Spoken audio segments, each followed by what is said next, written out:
Luiz Alberto Oliveira é físico, doutor em cosmologia, foi curador-geral do Museu da Manhã do Rio de Janeiro entre 2010 e 2020, uma década. Em 2005, ele recebeu o Prêmio Nice da Silveira da Secretaria da Cultura do Rio de Janeiro e atualmente ele é pesquisador, palestrante e consultor de diversas instituições brasileiras e internacionais. Luiz Alberto Oliveira, seja muito bem-vindo. Bem-vindo. Olá, boa tarde, boa noite a todos. Muito bom estar aqui, agradeço muito a oportunidade de conversar com vocês. E o que eu pensei foi, nesse nosso mundo tão rico de imagens, convidar vocês a exercerem aquilo que os neurologistas chamam de função fabuladora, ou seja, a imaginação. Então, eu vou conversar com vocês, vou diversos momentos solicitar a vocês que exerçam essa faculdade, exerçam a imaginação. Eu queria começar, então, essa nossa conversa com uma experiência prática, uma experiência concreta, se vocês nos permitem. Todo mundo pronto? Vamos lá? 1, 2, 3 e já!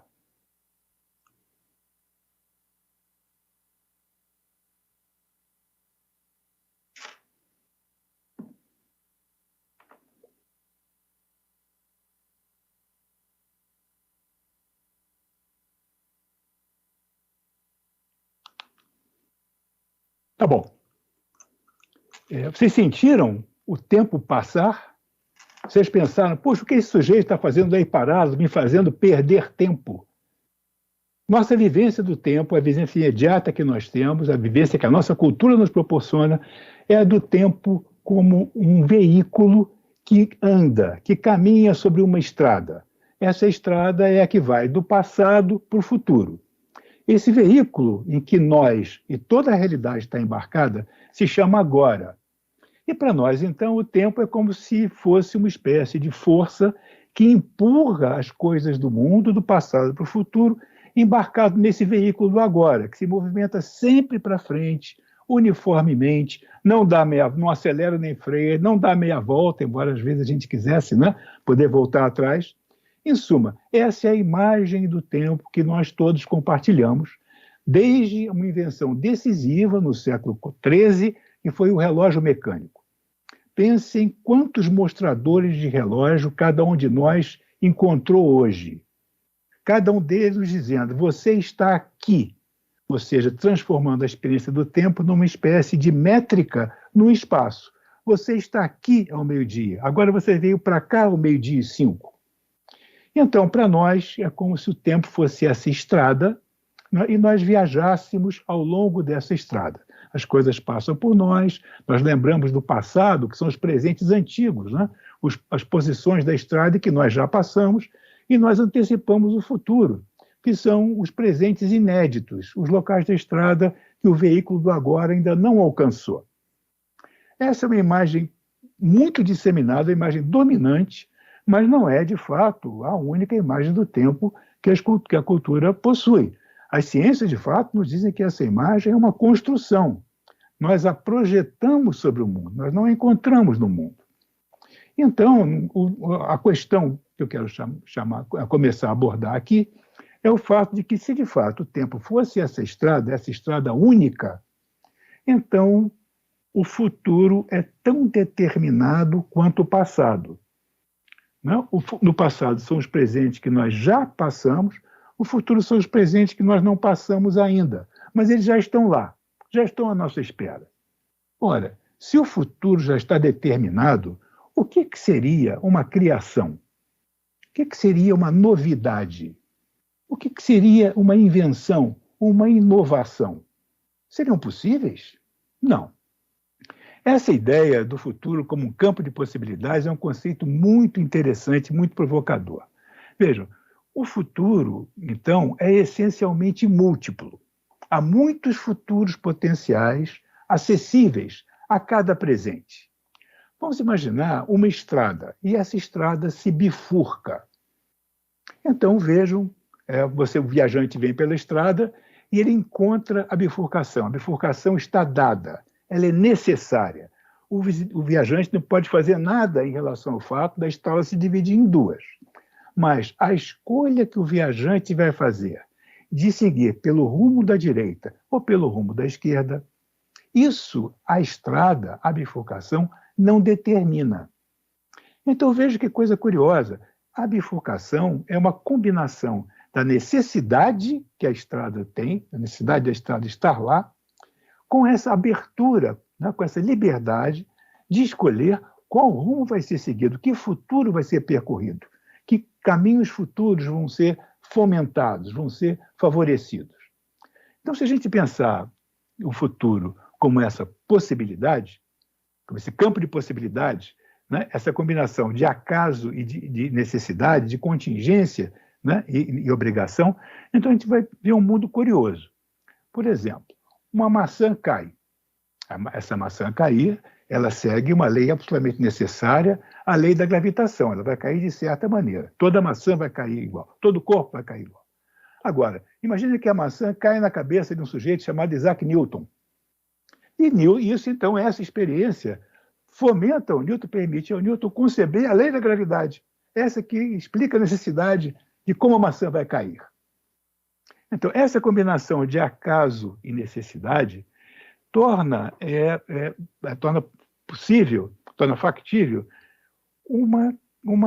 que a gente exerça uma capacidade de, dentre os futuros possíveis, nós pesquisarmos, estudarmos os futuros prováveis, né? Da imensa quantidade de futuros possíveis, das consequências de cada gesto, quais seriam os mais prováveis? Podemos pesquisar, podemos apostar, podemos aprender, né, em relação a isso.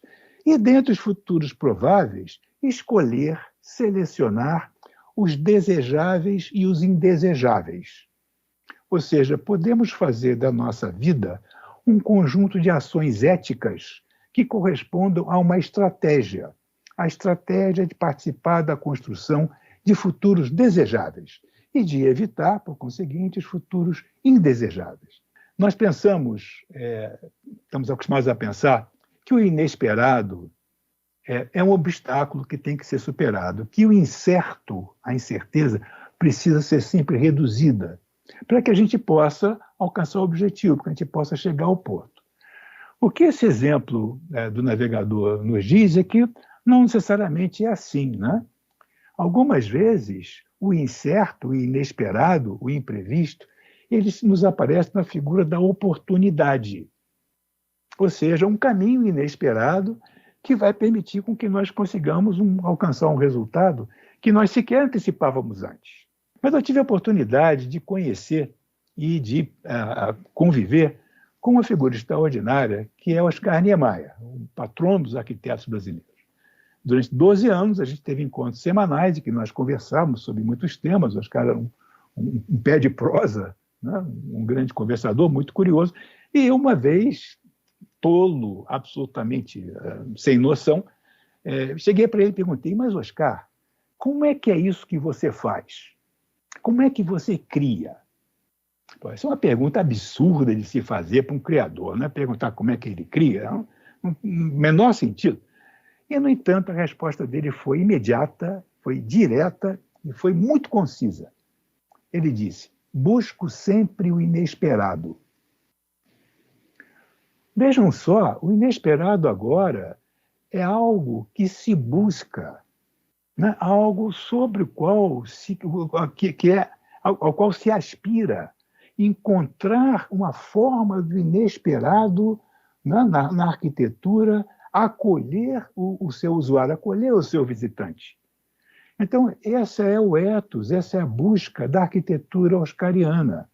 Fazer com que o usuário dessa arquitetura seja frequentemente surpreendido. E vamos convir, o Oscar foi muito bom nisso, né? Ora, se a ética, a estratégia, né, do Oscar era fazer uma arquitetura enriquecida de imprevisto, favorecida por imprevistos, a gente pode pensar em generalizar essa ideia e pensar, por exemplo, um design que seja não contra o imprevisto, né, mas com o imprevisto. Lembrem, definição de Stephen Hawking, né, o grande Stephen Hawking, para inteligência. Inteligência é a capacidade de se adaptar a mudanças. Então, a inteligência não tem a ver com bagagem, tem a ver, sobretudo, com flexibilidade. E a flexibilidade como sendo aquilo que permite atravessar o período de mudança. Né? A flexibilidade é que vai permitir resiliência. Né? O famoso bambu flexível. O carvalho poderoso cai com o vento, mas o bambu flexível se dobra, né? E persiste, e prospera. Então, esses fatos, eles são fontes de imprevisto, muito densas, muito ricas, né? Que nos afetam a todos, nos afetarão de modo inescapável. Então, estratégias de lidar, de incorporar o imprevisto, né? De flexibilizar, né, os desenhos, os diagramas, de tal maneira a que se adaptem à mudança frequente, cada vez mais rápida, cada vez mais ampla e profunda, esse parece ser um bom caminho para nós constituirmos o nosso futuro comum. O entendimento que nós fomos capazes de construir acerca dessas duas modalidades de incerteza, a incerteza tecnológica, a macroincerteza ambiental, elas vão ser elementos decisivos para nós realizarmos com sucesso a transição global que o nosso futuro certamente demanda de nós. Ou seja, que nós possamos ser bons Oscares. Obrigado. Eu te ouvindo aqui, mesmo que o incerto é o que vai acontecer, e mesmo que os futuros possíveis podem se desdobrar, isso ainda é uma visão muito otimista, porque, afinal de contas, nós todos devemos ser o protagonista dessas decisões. Isso é uma visão muito otimista do nosso futuro, certo? Sim, mas é porque nós temos esse potencial, Nicolas. Efetivamente, veja, nós precisamos de fusão nuclear? Não. Nós precisamos de velocidades mais rápidas do que a luz? Não. Essas são tecnologias de um futuro mais remoto. Com as tecnologias que nós já dispomos hoje, nós podemos construir um futuro de sustentabilidade. Um futuro em que nós vamos proteger o ambiente, vamos usufruir do ambiente, vamos preservar e vamos restaurar o ambiente. Por que vamos fazer isso tudo? Porque vai ser bom para nós, é o que nós desejamos. É o que a nossa espécie humana carece, precisa e deseja. Então, nós já temos os meios de fazer. Eu acho que o mais decisivo é essa compreensão. Não precisamos esperar nada. Nós temos que esperar que alguém nos dê nada. Nós podemos fazer. Numa outra entrevista sua, você citou Jorge Santayana, que o humano é o animal que olha para o céu, né? Essa frase eu lembro muito porque é muito isso. A gente realmente tem que pensar muito, muito longe, né? Sim, tem que entender que nós somos terráqueos, somos profundamente terráqueos, terranos, né? Vivemos nesse ambiente, esse ambiente é alguma coisa extraordinariamente sofisticada e complexa, nós somos membros dele, somos integrados a ele, mas nós somos capazes de vislumbrar, de imaginar, como se diz em Portugal, de magicar outras terras, outros futuros, outros caminhos, outras experiências que nós não tivemos hoje ainda, não tivemos até hoje. Se a gente imaginar, a gente lembrar como na nossa breve existência em termos cósmicos, né, muito breve, nós somos capazes de fazer realizações extraordinárias, o que a arte, a música, a literatura foram capazes de fazer, foram capazes de acrescentar diferença, novidade, inovação, invenção ao mundo. Não existiam antes, né? E passaram a existir. Então, eu diria que o nosso horizonte, o horizonte que se abre para nós a longo prazo, é ilimitado. Não sabemos o que poderemos ser, não sabemos o que poderemos fazer. Essa é a escala verdadeiramente cósmica, astronômica da nossa aventura. Essa é a escala das nossas possibilidades, né? Muito obrigado. Exatamente.